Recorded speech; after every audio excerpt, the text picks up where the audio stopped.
version sa budget. Pati po si Congressman Sandro Marcos, meron din pong pinapasok taon-taon. Noong 2023, may 9.636 billion pesos. Noong 2024, 20.174 billion pesos.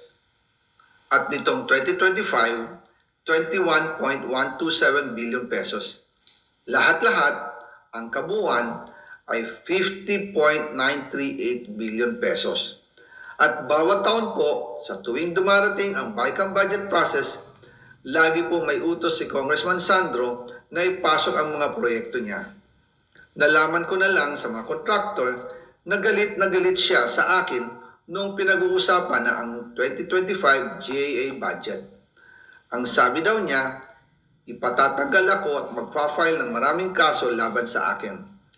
Kasi kulang ng 8 billion pesos yung insertion na gusto niyang ipasok.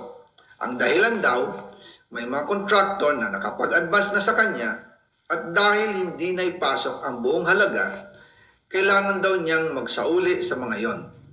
Para malinaw sa taong bayan, ilalabas ko po sa video na ito ang listahan ng mga proyekto na kasama sa mga insertions ni Congressman Sandro.